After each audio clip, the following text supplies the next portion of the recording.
Assalamualaikum, salam sejahtera dan selamat kembali semula ke channel Abang. Terima kasih sangat-sangat sudi nak dengarkan cerita yang Abang nak sampaikan hari ini. Hari ini Abang nak sampaikan panjang, 4 cerita daripada 4 orang yang berbeza.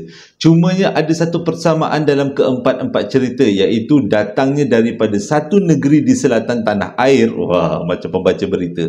Daripada negeri Johor. Jadi cerita ni memang cukup-cukup menarik. Nak kata ringan, tak berapa nak ringan. Tapi kalau nak kata berat tu, boleh tahan. Jadi nanti Abang akan sampaikan.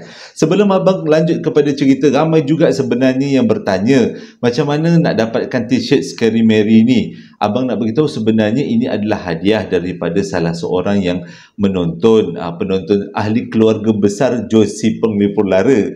Tapi pertama kali Abang gunakan t-shirt ni, Abang ada beritahu dalam video mana Abang tak ingat. Nanti Abang kena cari balik.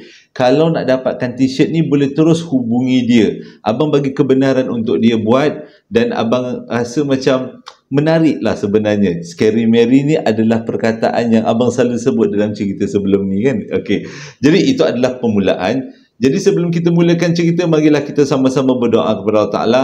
Semoga Allah panjangkan umur, murahkan rezeki, berikan kesihatan yang baik untuk kita semua dan permudahkan segala urusan kita dunia dan di akhirat. Dan semoga Allah memberikan syurga buat mak ayah kita dan memberikan keamanan untuk satu dunia. Amin ya rabbal alamin.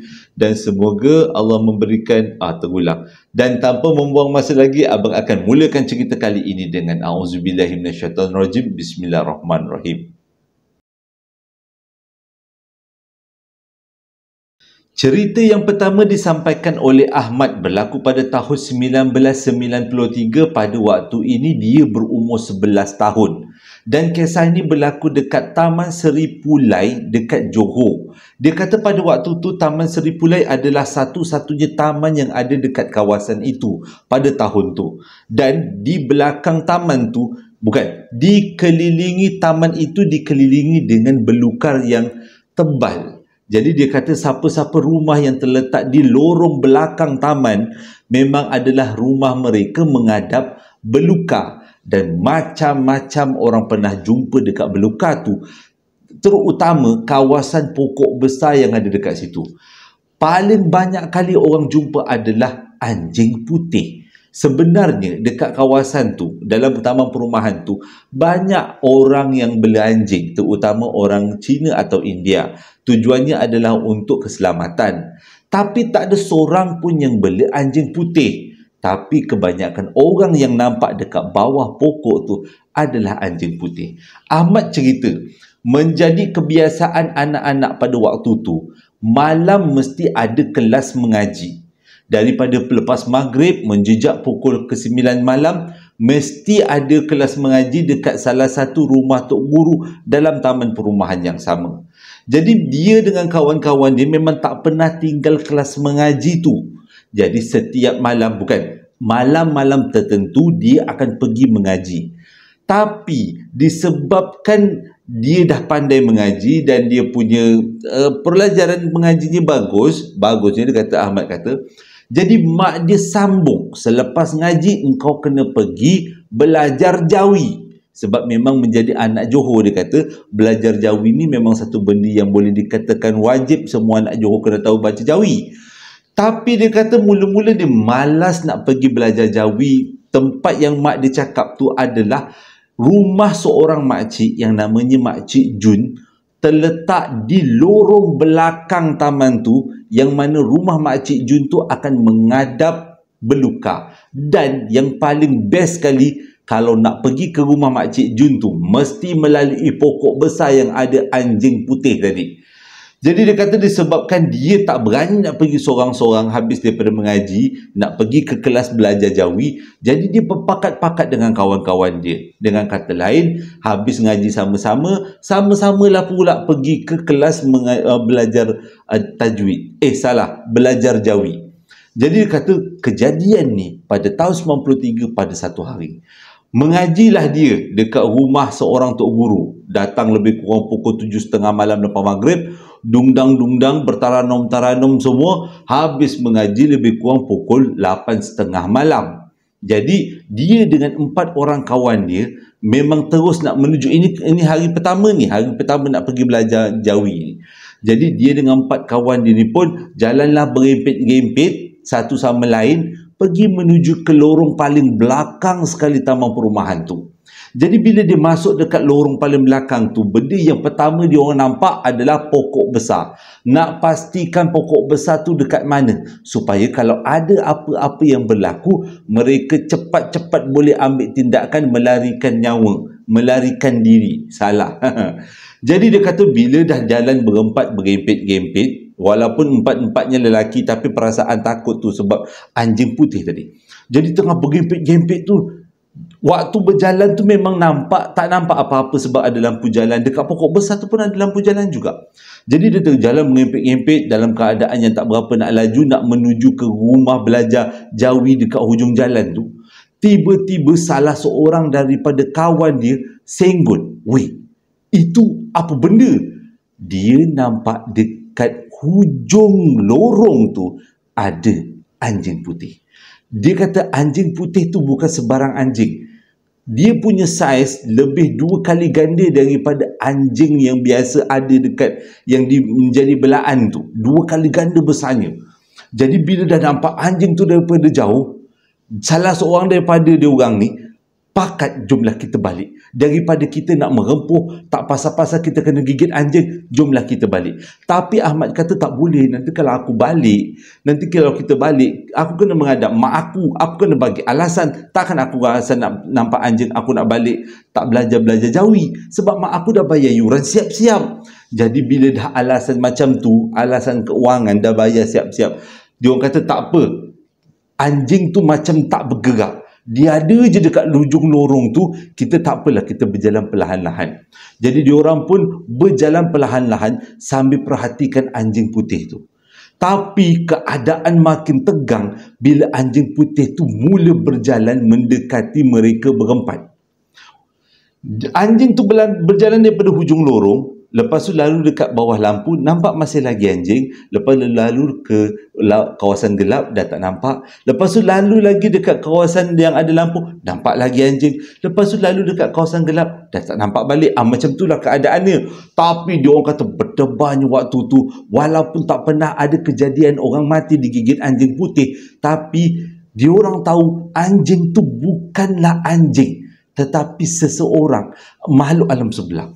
Jadi diorang pun tak apa, kuatkan semangat. Masing-masing selawat Nabi, Allahumma salli ala sayyidina Muhammad wa ala ali sayyidina Muhammad. Berpegang tangan ni, berpeluh-peluh dia kata. Pegang Quran sambil pegang tangan, berjalan berempit-empit. Tiba-tiba diorang nampak satu kejadian yang tak boleh nak dijelaskan. Bila anjing tu sampai dekat pokok besar, dan dekat pokok besar tu ada lampu jalan, diorang saksikan anjing tu berdiri. Janganlah dia bayangkan macam ni pula. Ya, anjing tu bukan macam tu. Anjing tu berubah daripada bentuknya semacam anjing menjadi seorang lelaki yang berbaju putih dengan mukanya yang hitam. Kalau kita memang tak cukup tanah, itu juga yang dibuat oleh Ahmad dengan kawan-kawan dia. Tak jadi belajar Jawi. Bur balik waktu tu. Dalam keadaan berlari tu, sambil berborak, kau nampak tak tadi dia buat anjing tu berubah jadi orang? Ya, aku nampak. Dia kata, jomlah lari, tak jadi lah, kita nak belajar Jawi. Sampailah dekat rumah, mak dia tanya, kenapa tak pergi belajar Jawi? Dia kata, bukan tak nak belajar, tapi nampak anjing bertukar jadi orang. Lagilah mak dia tak percaya. Mak dia kata, walaupun banyak anjing, anjing putih ke hanya kelabu, korang kan pegang Quran, baca je lah. Moga-moga benda tu takut lari. Dia kata, mak dah tak ingat, mak dah tiba-tiba anjing tu daripada merangkak berdiri jadi orang, surah mana nak baca pun saya tak ingat. Lari, selamatkan diri dulu, takut apa-apa yang terjadi. Jadi esoknya, itu harinya, keesokannya, waktu belajar Jawi, mak ditukar daripada malam kepada siang. Balik pada sekolah, belajar ngaji dulu, belajar Jawi dulu, barulah pergi belajar ngaji. Lega tukar waktu belajar Jawi. Ingat kan dah tak belajar Jawi, kena juga belajar Jawi. Jadi lepas habis belajar Jawi, baru mengaji, baru balik rumah. Taklah melalui kawasan lorong paling belakang pokok besar tu pada waktu malam. Cerita yang kedua ni berlaku dekat Jalan Ulu Chor, dekat Johor juga. Dan ngala-ngala Pontian lah. Yang sampaikan cerita pada abang ni namanya Syafiq. Berlaku pada tahun 1995. Dia kata, sepanjang dia jadi anak Johor, yang lalu dekat kawasan Ulu Chor tu, dia tak pernah rasa takut. Tapi semenjak peristiwa yang terjadi pada tahun tu 95, dia mula rasa kecut perut sampailah dia besar sekarang. Setiap kali lalu dekat Jalan Ulu Chor, mungkin ramai yang tak tahu apa yang ada dekat Jalan Ulu Chor tu. Sebenarnya dekat situ ada satu perkuburan Cina yang agak besar. Kebanyakan daripada orang-orang kawasan tu memang tahu kalau lalu dekat jalan tu tengah malam memang wajib berjumpa dengan sesuatu. Tapi kebanyakan yang mereka jumpa adalah bentuk manusia, walaupun mereka tahu bukan manusia. Jadi pada hari kejadian, Syafiq dengan keluarganya terpaksa balik kampung dekat Pontian Besar. Daripada rumah dia ke Pontian Besar tu perjalanannya mengambil masa lebih kurang 1 jam. Dan dia orang balik kampung lebih kurang pagi macam tu. Jadi tak adalah takut sangat lalu dekat Jalan Ulu Chor tadi tu. Tapi disebabkan dekat kampung tu berlaku sesuatu yang tak dapat yang dielakkan. Dia punya meeting main panjang lagi, urusan keluarga. Jadi diorang balik semula ke rumah diorang melalui Jalan Ulu Chor tu pada pukul 2 pagi. Asalnya bapak dia dah tak nak balik dah. Bapak dia nak tidur dekat kampung. Tapi disebabkan baju tak bawa. Ingat nak balik hari je. Kita panggil balik hari kan. Pergi selepas habis urusan petang balik. Ingat kan macam tu. Tapi tak sempat petang balik. Terpaksa balik malam pukul 2. Kenapa kena balik malam pukul 2? Baju tak ada, apa tak ada, toto tak bawa. Segala macam peralatan yang sepatutnya bawa untuk bawa balik kampung, semuanya tak dibawa. Bergigi, apa macam-macam lah. Jadi, bila mak dengan ayah dia berpakat-pakat berbincang-bincang, tak boleh jadi. Diorang kena balik semula ke rumah diorang yang terletak di kawasan-kawasan situ juga. Abang lupa kawasan mana. Dan lalu je dekat Jalan Ulu Chor tu pada waktu malam pukul 2. Mula-mula bapak dia ragu-ragu, tapi mak dia bagi saranan, bagi jaminan. Abang jangan risau, kami anak-anak, saya dan anak-anak akan setia menemani abang. Tapi waktu dah nak sampai dekat Jalan Ulu Chor tu lah, mak dia mula mak dia mula rasa macam nak tidur. Siap minta izin, bang boleh tak saya tidur?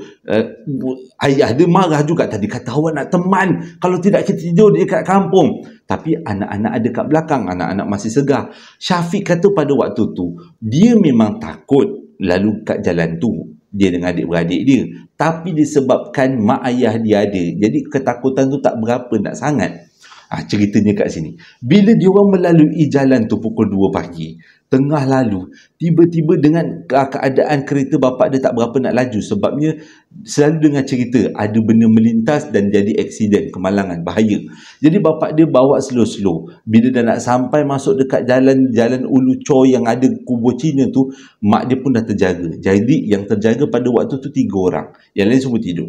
Bapak dia, mak dia dengan Syafiq. Syafiq duduk dekat tengah-tengah. Dia sengaja sedarkan diri nak teman mak ayah dia. Kasih sayang anak.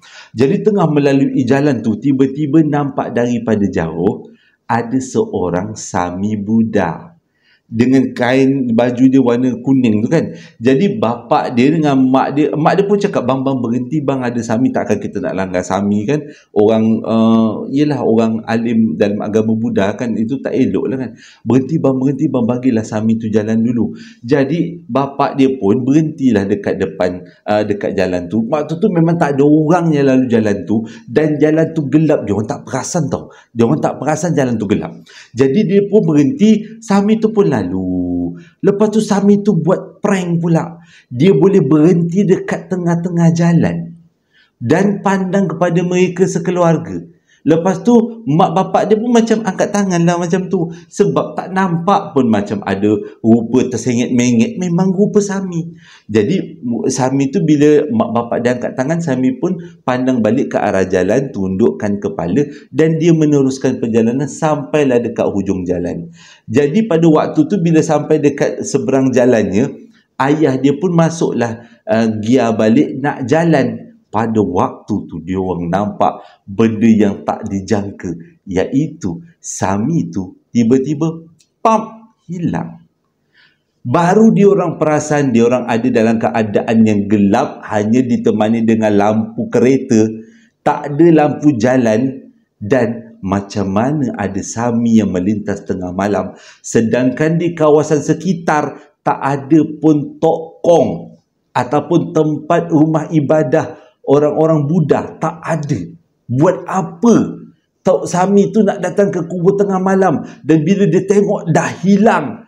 Dan itu antara peristiwa yang menyebabkan sampailah sekarang Syafiq kalau nak lalu dekat jalan Ulu Chong, memang dia akan lalu siang, tak akan lalu malam. Walaupun sekarang dah ada lampu jalan, tapi tak sanggup dia nak jumpa. Tak kisahlah bentuknya macam mana pun, Tok Sami ke apa ke yang lalu, kalau boleh tak nak terserempak. Tapi peristiwa tu betul-betul mengingatkan dia yang alam sebelah bukannya terdiri daripada satu agama. Mungkin ada penganut agama lain yang ada dalam bentuk bukan manusia.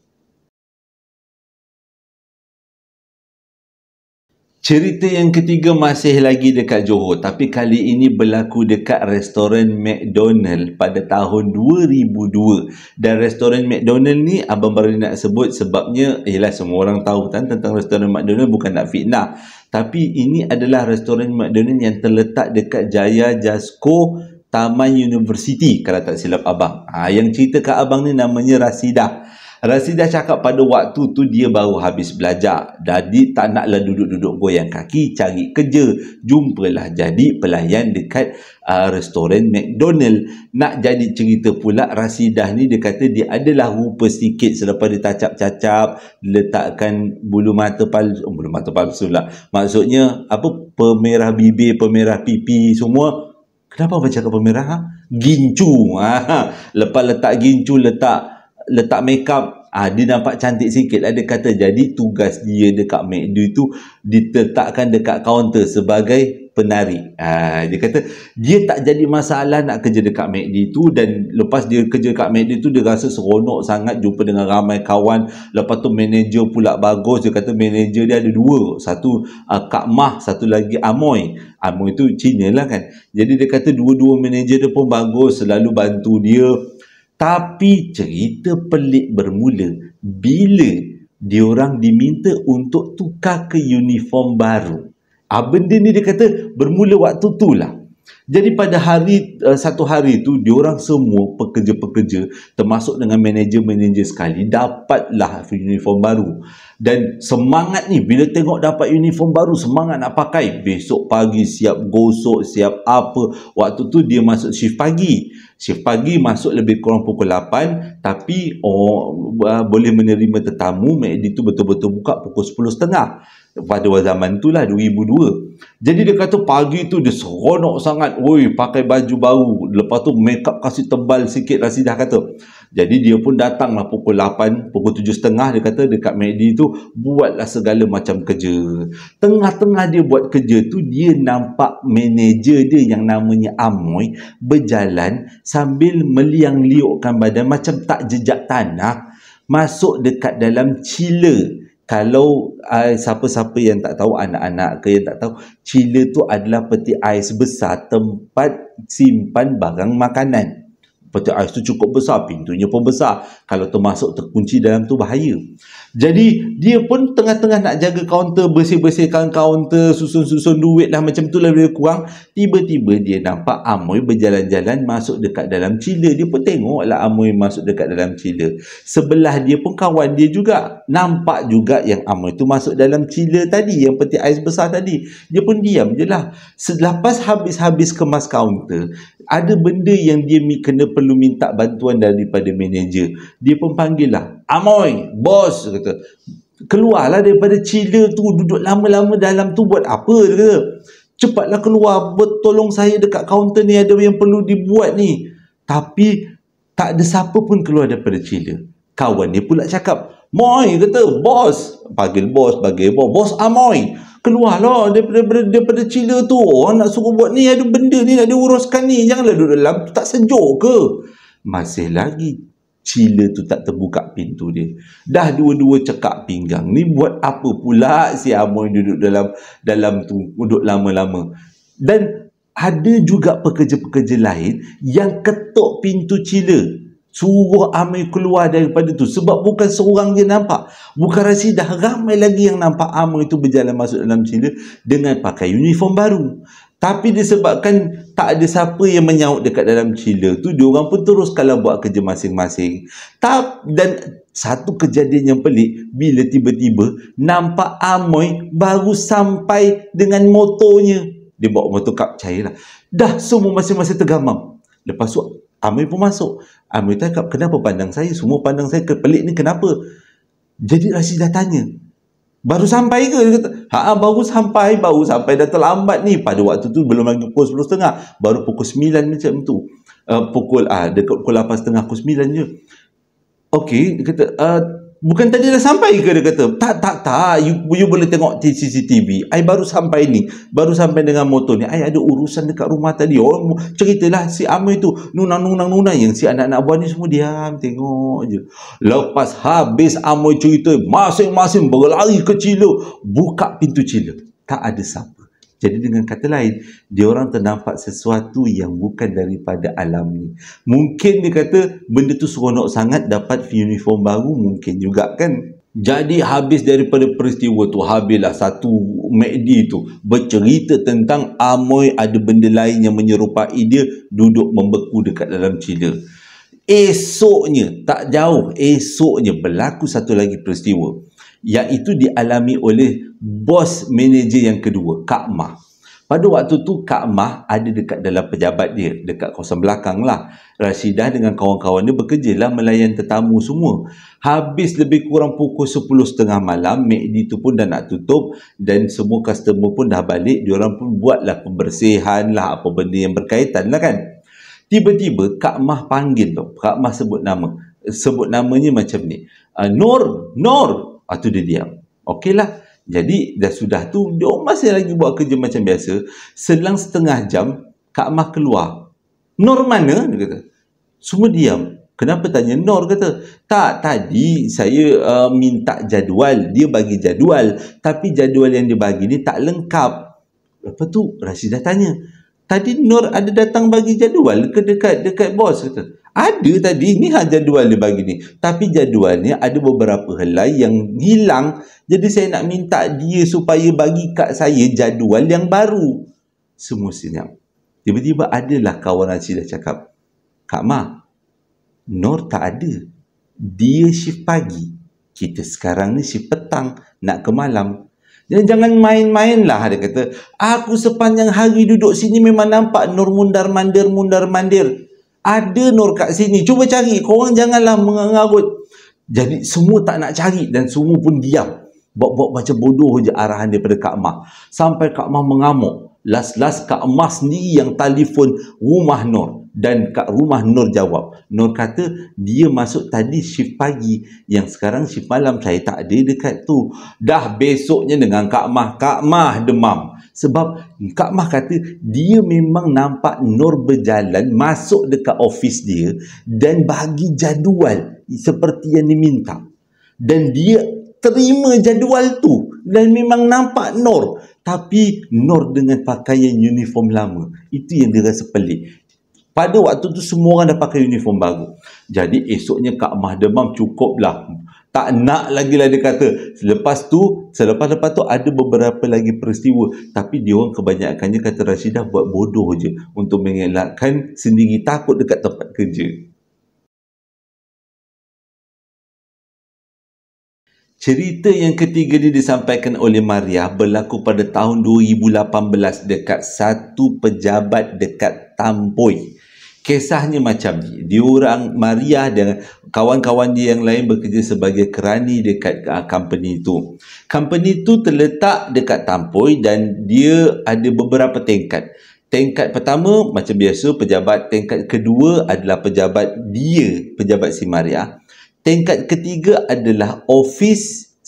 Tingkat ketiga adalah tingkat tidak berbumbung. Tingkat paling tinggi sekali. Yang kalau pergi tingkat ketiga tu memang ada kawasan berbumbung, tapi boleh dikatakan macam mana nak cakap, yang tingkat atas bumbung sekali lah, macam bangunan ada atas sekali tu kan, yang memang kalau kita naik kita boleh nampak sekitar kawasan tu. Yang jenis yang tak ada bangunan, adalah bumbung sikit, bumbung kecil je. Ceritanya macam tu. Jadi bangunan tu lebih kurang ada 3 tingkat. Tingkat ground floor, tingkat 1, tingkat 2, tingkat 3.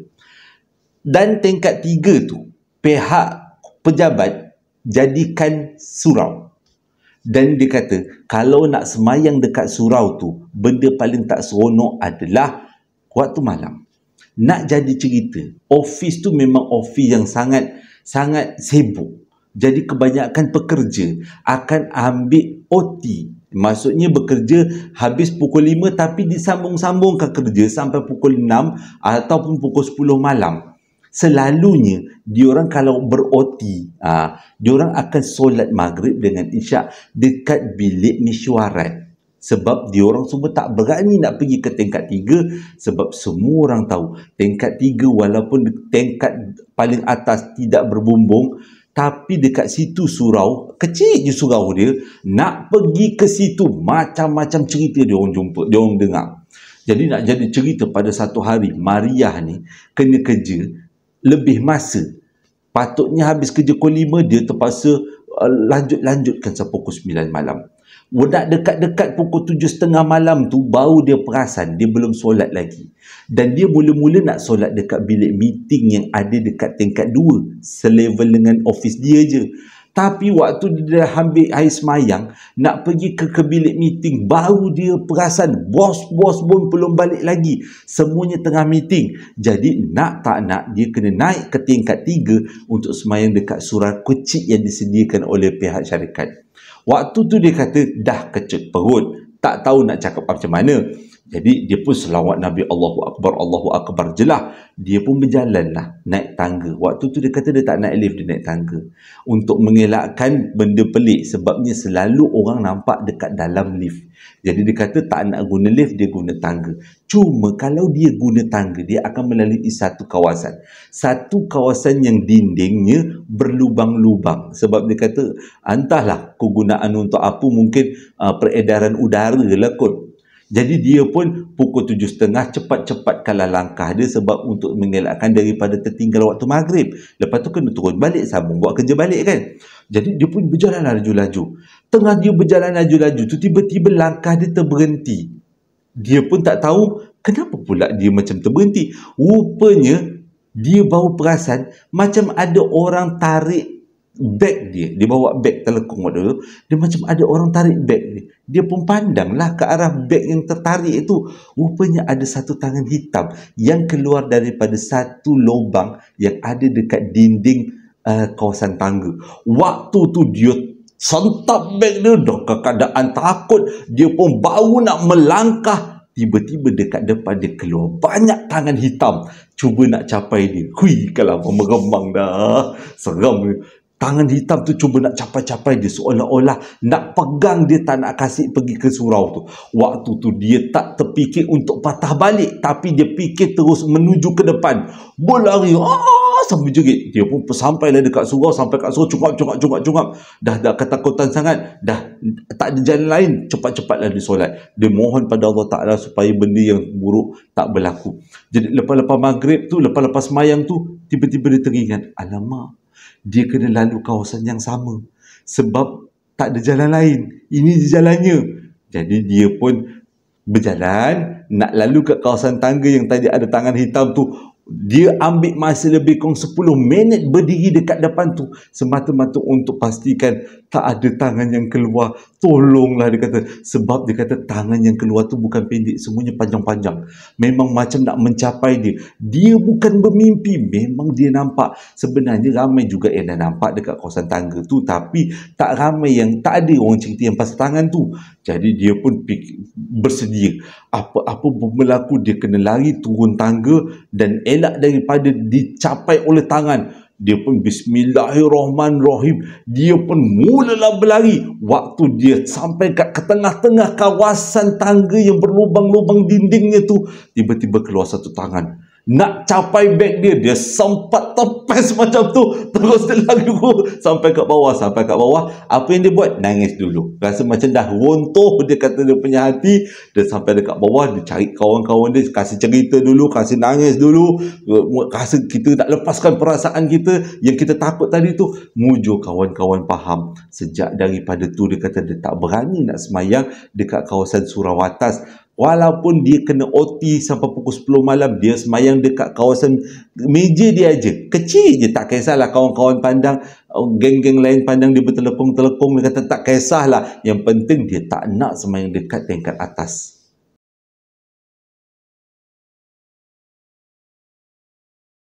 Terima kasih sangat-sangat sudi dengarkan cerita yang abang sampaikan hari ini. Abang harap cerita kali ini dapatlah menghiburkan dan dapat memberi pengajaran untuk semua. Dan abang ucapkan terima kasih atas sokongan yang diberikan pada abang, dan sekarang ni abang dah pun melepasi 160,000 subscriber. Abang macam, oh gila. Rasa macam mimpi tau. Sesuatu yang abang pun tak jangka. Abang ingat abang punya subscriber paling tinggi boleh pergi 10,000 lah. Ialah sebab abang ni cerita tak ada muzik, tak ada background atau studio yang cantik-cantik. Rakam pun pakai kamera murah je kan. Nak naik taraf sikit. Ini dah naik taraf sikit daripada yang kamera dulu. Kalau tidak, kamera dulu tu macam kamera filem Suzana kan.